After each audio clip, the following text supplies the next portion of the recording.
Hey everyone, welcome back to my channel, or welcome if you're new. It's Nails by Naia here. I am just getting started today on this really pretty glam set, fall inspired, for my friend's birthday. So just to get us started off, I am pushing back her cuticles. I'm going to share with you today my full prep routine to make sure that the nails stay on really well. So first off, like I said, push the cuticles back, and for her I am gently taking my hand file and filing around the epinicium and cuticle area, making sure that I actually get that cuticle off the nail plate. Since she has damage, I'm making sure to do this very gently and doing it with my hand file instead of my e-file. If you are working with a client that has some damage to their nail beds, maybe they have some layers that are really thin, or even layers that have been ripped off from taking off their nails improperly, go ahead and take a little extra care with them. They will really appreciate how gentle you are using the hand file versus the e-file when their nails are thin and sensitive. So I'm just going to speed up and let you guys see this. If you like watching me go through the whole process, please give this video a thumbs up and also subscribe to my channel for more. I drop videos every week. My favorite day is Thursdays. I usually drop them in the afternoon, 3 p.m. or later Central Time. Okay, guys?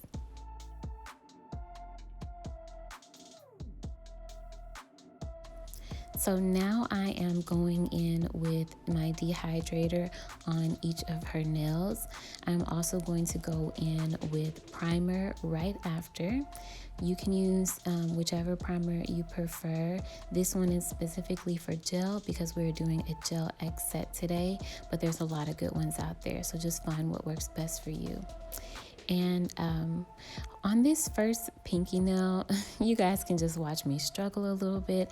I don't know why my hands don't want to work right on the first nail, but I actually am going to show you the two different ways that I use, or two different methods that I use to apply Gel X that I have found worked really well. But like I said, on this first one, for whatever reason, I was struggling. There was a bubble in the side that I needed to press out.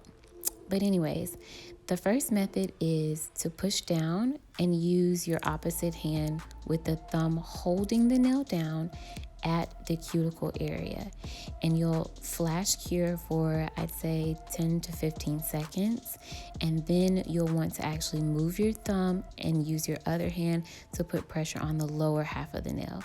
So in a nutshell, you'll put pressure at the top half of the nail and then pressure at the bottom half of the nail and cure, okay?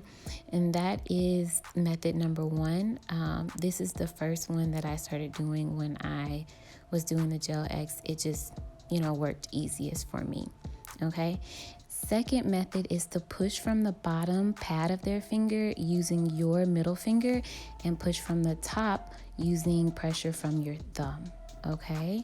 So if you can see, my middle finger is supporting her finger from the bottom, and my thumb is putting pressure from the top. That allows the gel to go all the way down to the finger, okay? I will say my first finger is really what holds the physical nail. So my thumb and my first finger hold the physical nail, and my middle finger supports and puts pressure from the bottom. So look again, my middle finger's on the bottom of her thumb.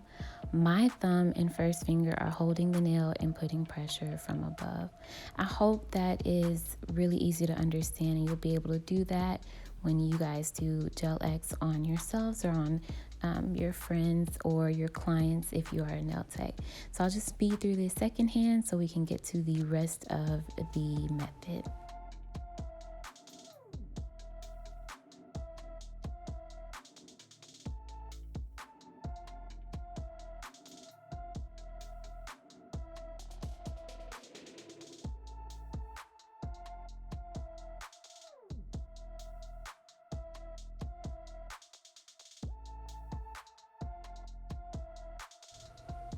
Okay, so now we're actually getting into the design and the color, which you guys know is my favorite part. Um, this design, I'm apologizing to you guys right now. It is all over the place. All right. We were deciding, like, kind of as we were doing, especially this nail right here. If you know me, which this is so weird to say, some of you may know kind of like my tendencies from my videos, but I have a very specific way that I like things to look, and I like them to fit the nail and make sense for the shape on your hands so that it has the best look. So I took extra time with these because it was her birthday, and if we're being honest, the design that she brought to me, I wasn't feeling the vision. So it took me a couple of tries to make it work and also make it look really good on her hands, because I think it's one thing to have someone come to you with a great design and say, hey, I want you to mimic this, or like create something with this inspiration on my hands. And it's another thing to do that and make it look and fit right, fit well for their hands. Okay, but anyways, like I said, this is all over the place. The main color here is a deep burgundy, like a wine color, and it was so pretty. This color is from the gel bottle, and it's called Red Velvet, and we offset that with nude and gold accents. The nude is Bear With Me from Kiara Sky, and these are gel colors, gel polish colors, so I'm curing in between layers. I did 2 to 3 layers on the nails. Some looked a little sheared to me, so I went back and added additional layers. But in a nutshell, the main design that she wanted was half and half, diagonal with gold foil. So I added some more half and half elements with the wine color and the nude, and I also added gold elements with the foil, as well as some 3D charms and some gold studs. So I'll let you kind of view how we came up with this and add it in as I go.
And this is the main nail that she wanted, like the main design that she showed me.